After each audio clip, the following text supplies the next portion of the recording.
memang peternak pemula. Aku nyoba dhisik lah. Iya. Nek keblonyok nggak akeh-akeh. Nah, nggak salah Pak. Nggak apa-apa Pak. Jangan langsung besar, jangan. Kaitannya akses dari pakan dari luar masuk ke gudang, kita setting sedemikian rupa supaya anak buah ini nggak ruwet, nggak ribet.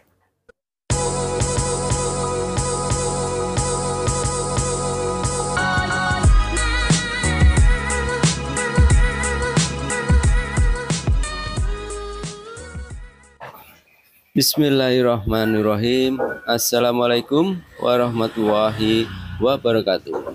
Selamat sore, selamat bertemu kembali dengan Pipi Nursino Channel, channelnya peternakan. Salam sehat untuk semuanya. Kali ini masih bersama Abah Sutris dari Mr. Wedus Farm yang ada di Kandang Kalibaru, Kabupaten Banyuwangi, Jawa Timur. Topik kali ini masih membahas seputar perencanaan sebelum beternak dengan tema perkandangan. Untuk itu, simak video ini sampai selesai agar terhindar dari penyesalan dan kerugian besar akibat kesalahan dalam membuat kandang dan menentukan pilihan lokasi kandang. Antisipasi kesalahan sedini mungkin. Simak videonya sampai selesai karena banyak faktor-faktor yang menentukan dalam pemilihan kandang yang mungkin tidak kita pertimbangkan sebelumnya.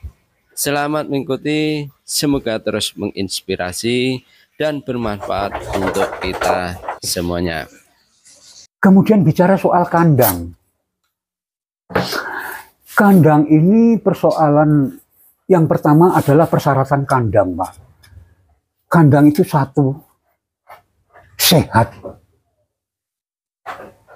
Dua, aman. Tiga, nyaman.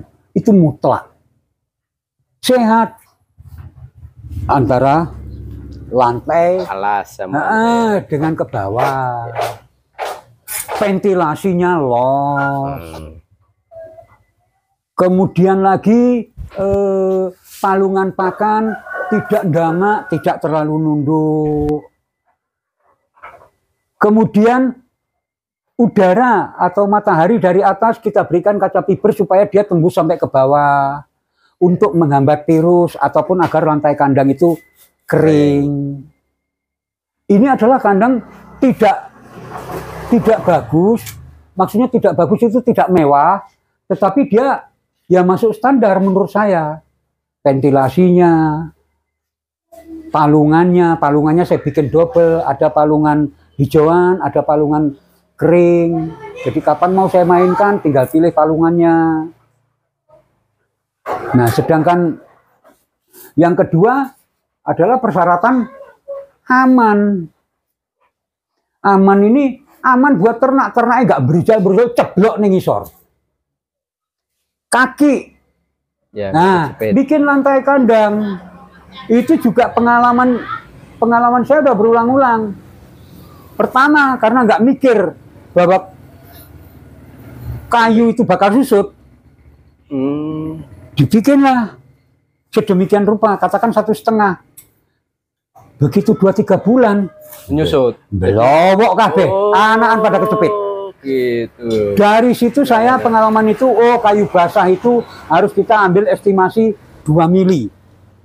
Atau 2,5 mili. Nanti menyusutnya ya, kira-kira itu ya Pak ya? Ya. Karena saya jarak itu ya ini dah. Sampurna mil itu pas. Untuk pada saat posisi kering. Untuk cempe juga Pak? Untuk cempe aman guys. Untuk cempe aman, untuk dewasa aman, kotoran lancar. Sekitar 1,4 Pak. Ya. 1,4 mili. Nah, tapi perhitungkan yaitu kayu itu bakal susut. Jangan kita buru-buru, di sana bilangnya sekian. Langsung dia bikin dapat sebulan, wih, mekar semua. Habis. Nah. Kemudian itu tadi aman ya. Nyaman. Kemudian aman dari pihak maling lain, pihak ketiga. Aman dari pihak ketiga. Jadi itu kaitannya aman. Kemudian yang berikutnya terkait dengan syarat nyaman. nyaman buat yang ngerawat, nyaman buat ternaknya, nyaman buat pengunjung keluar masuk. Nah, nyaman itu hubungannya banyak. Jangan sampai ada aroma. Supaya nggak ada aroma, bagaimana caranya? Kemudian keluar masuk ternak. Ini setiap saat saya nggak sibuk, nggak harus buka pintu sekian pintu, enggak. Kotak mana yang mau tak buka? Ya sudah itu aja. Kan ada yang dibuka satu, harus masuk lewat dalam sampai di ujung ditarik, pindah kotak, baru dia bisa keluar. Jadi akses itu tidak dibikin. Nah, kalau digambarkan kayak begini, Pak.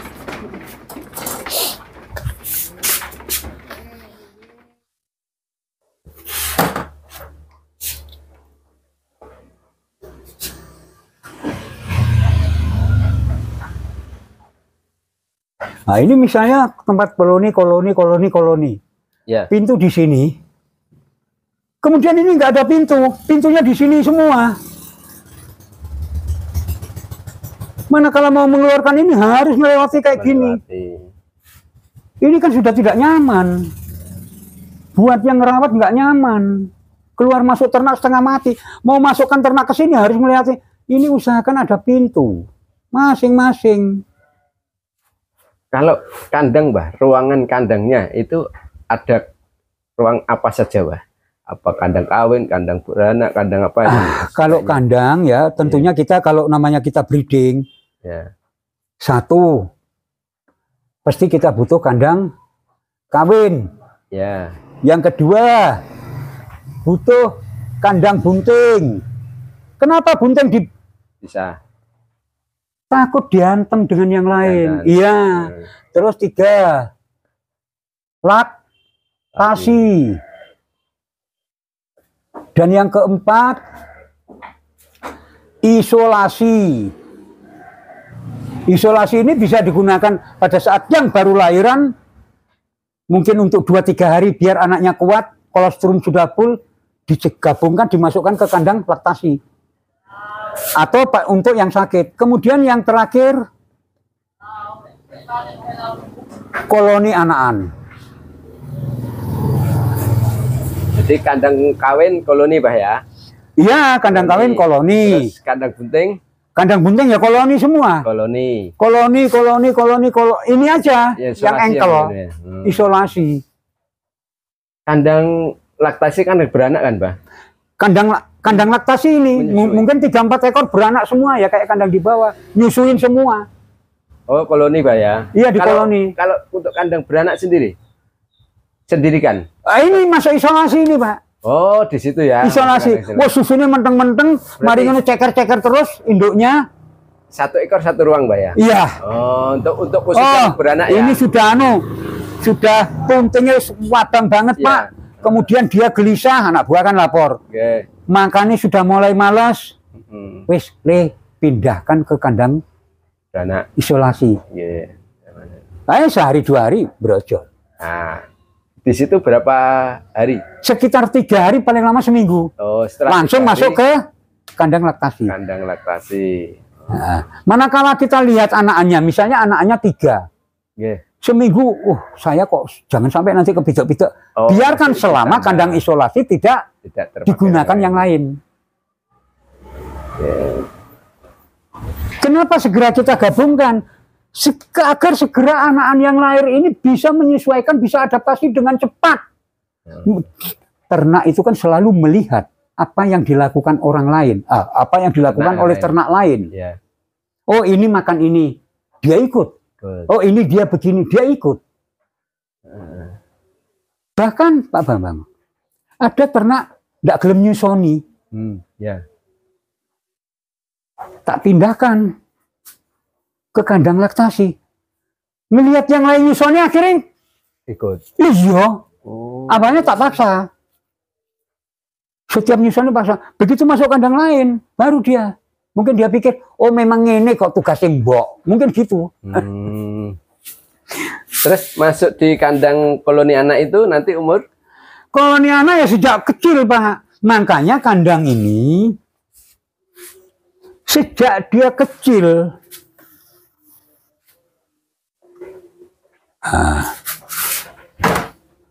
Dia kata kandang ini berhadapan gini, Pak ya. Ya. Inilah ruang koloni anak. Loh, anaknya dari mana? Di sini, ini kan pintu, Pak ya. Ya. Pintu. Ini pintu-pintu. Pintu untuk yang gede. Di pintu ini kita bikinkan lagi, misalnya pintu itu begini. Nah, pintu ini di sini kita bikinkan lagi khusus berobosan anak. Khusus untuk berobosan anak. Anaknya bisa bermain di sini, yang kelas-kelas PAUD itu tadi. Dia cepat adaptasi. Di semua kandang, Mbah ya? Di semua kandang? Iya, saya kalau breeding begitu. Jadi di tengah ini adalah tempat bermain mereka. Ya, itu yang untuk berobosannya itu? Saya semua. Semua ya? Jangan sampai nanti saya butuhkan yang ini, saya ini belum siap.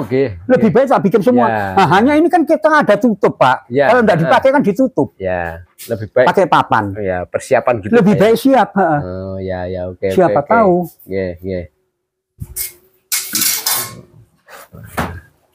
Nah, itu untuk kategori nyaman. Nyaman buat ternak, nyaman buat pengunjung, nyaman buat perawat. Kalau itu modelnya kandangnya bahkan setara dengan orang ya, Pak ya. Sempat dibahas Abah itu tidak ada jarak lah sama ternak. Itu secara apa, Pak?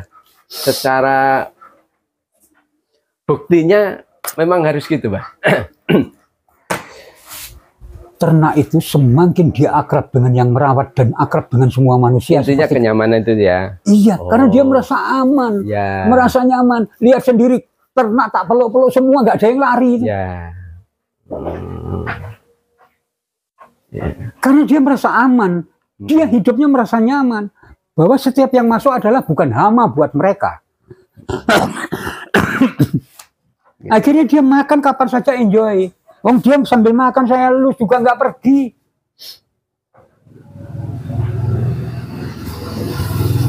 Wah, psikologi ternak banyak, Pak Bambang. Ya. Itu kan bagian daripada psikologi ya. Dan psikologi ternak, menurut saya ya, bukan menurut keilmuan, saya sudah uji coba ulang-ulang, namanya treatment, perlakuan khusus. Untuk mendorong anak-anak katakan yang remaja ini cepat besar. Pengaruh pakan itu luar biasa. Cuman 70%. 7% malahan. 70%. Oh, 70%. Yang 30% pengaruh psikologis, Pak. Makan ini sekalipun mau digenjot kayak apa, kalau yang kebutuhan psikologis 30% ini nggak terpenuhi, ada hambatan. Nggak akan target kita bisa dapatkan. Pakan ini akeh nggak jadi daging. Pakan udah naikkan, semua udah kita naikkan. Nutrisi kita naikkan, tetap jalan di tempat. Bahkan kadang dia mogok nggak mau makan. Nah, balik lagi. Itu tadi syarat. Disyarat ada 3. Kemudian akses. Akses kandang. Akses kandang ini yang pertama adalah bila ada ternak dari luar masuk ke kandang kita ini, dalane ruwet apa gak? Ya. 24 jam apa ono jam malam? Masyarakat terganggu enggak? Itu jadi pertimbangan. Ya. Jangan sampai kita ngangut ternak, sementara ekspedisi ternak datang jam 2 malam. Begitu masuk, buak, ribut. Di sini memang ada satu nih, ada kelupaan satu nih. Itu yang kita lupa, Pak, mempertimbangkan lingkungan sekitar, dampak lingkungan. Bikin kandang selain syarat tadi 3 itu, sehat, aman, nyaman. Kaitannya akses, ternak masuk. Kemudian akses dari kendaraan ke dalam kandang. Harus mudah. Bukan sulit. harus nanjak lagi terasi ring nuwari wedhus. Saat turun juga setengah dibikinkanlah jembatan. Ya. Karena akses ini nanti panjang kebutuhan kita. Baik akses di dalam, bagaimana posisi gudang. Ya. Gitu. Oke. Kaitannya akses dari pakan dari luar masuk ke gudang diolah, transfer ke kandang. Iya. Ini kita setting sedemikian rupa supaya anak buah ini nggak ruwet, nggak ribet. Makanya bikin kandang, nah kebutuhan ruang antara kandang dengan gudang itu biasanya itu 1:3. Maksudnya kalau luas kandangnya 3, kita nyiapkan nggak terlalu kandangnya besar. 3, gudang 1 luasnya.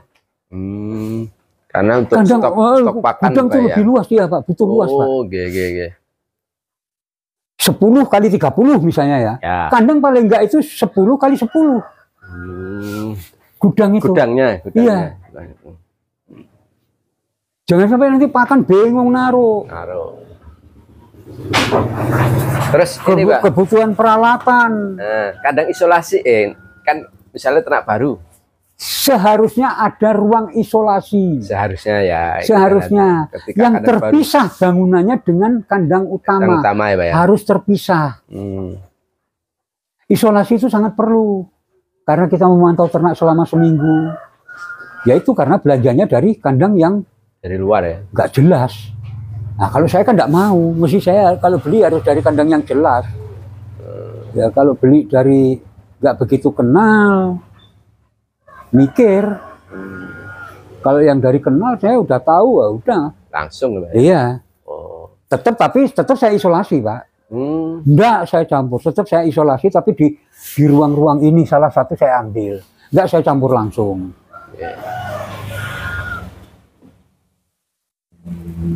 Nah kemudian luas kandang ini diupayakan kita butuh 150% daripada kebutuhan ternak.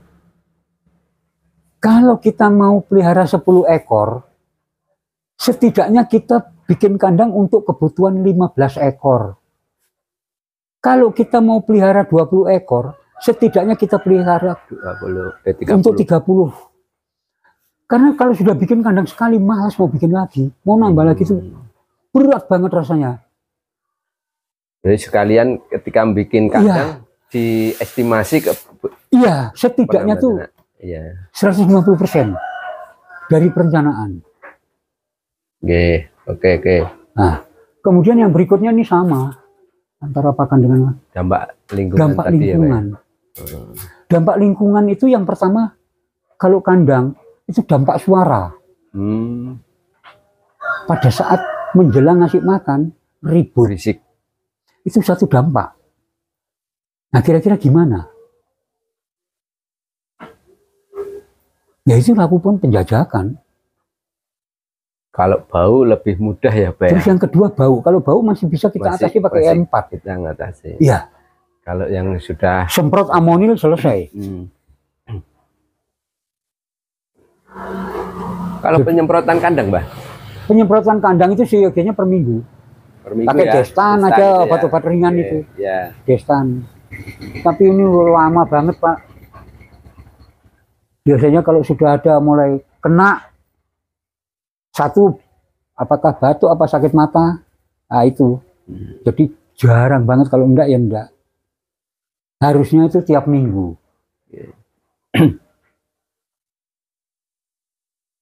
Dampak lingkungan, belum lagi yang menghadapi SLOS itu. Kalau sudah seneng lihat orang susah, waduh itu wabot Pak itu Pak. Semua kalau misal gini Pak, keterbatasan modal, kita bikin kandang dulu boleh dikatakan semampu kita sementara lah. Nah, terus perkembangan kita mau perluasan ke tempat lain kah atau ke memperluas kandang, ini lebih apa Pak? Lebih beresiko Pak? memang peternak pemula. Aku nyoba dhisik lah. Iya. Nek keblonyok nggak akeh-akeh. Nah, nggak salah, Pak. Bikin kandang kecil aja. Yeah. Bikin kandang uji coba untuk 4 ekor, 5 ekor. Nggak masalah. Kok aku ragu sih omongannya Pak Tris? Yeah. Apa iya sih? Tak nyoba dulu sedikit. Nggak apa-apa, Pak. Jangan langsung besar, jangan. Cuma tadi seyogianya, Pak ya. Ketika orang mau, kan sudah kita punya estimasi kan. Kita katakanlah mau pelihara 20 ekor lah rencana. Cuma punya 2, katakanlah 5 ekor dulu ya. Nggak apa-apa. Lebih baik kita kalau ada dana lebih ya bikin kandang. Uji coba dulu. Kalau uji coba itu seyogianya saran saya ada yang kecil, ada yang doro siap kawin, ada yang bunting. Cara pelajaran lengkap Pak ya. Akhirnya kita bisa metik dengan cepat. Bunting dilungkas lahir, berarti kita nangani lahiran. Kemudian yang siap kawin udah langsung kita hadapi. Terus yang kecil bagaimana sih naikkan bobot untuk timbang-timbangan. Jadi kita variasi. Jangan satu jenis. Oh siap lahiran kabeh. Lu akeh sing telepon Pak, lahir mati Pak. Pak. Wah udah. Itu Senin orangnya ke sini. Berarti ya dari Jawa Barat tuh. Lebih baik lengkap itu tadi Pak ya. Iya. Yang kalau kita uji coba, itu usahakan variasinya. Ada cempe kecil, lepas sapi, ada doro cilik kah misalnya.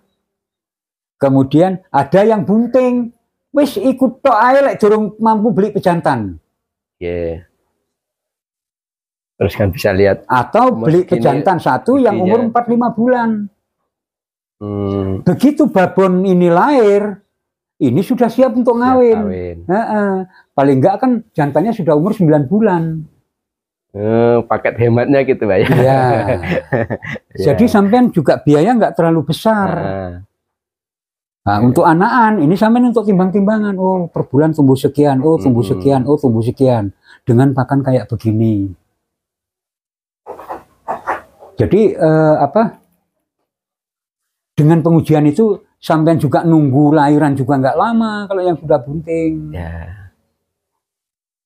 Lek bondone rasa akeh titik, ada bunting muda, ada bunting tua. Nah, iya kan?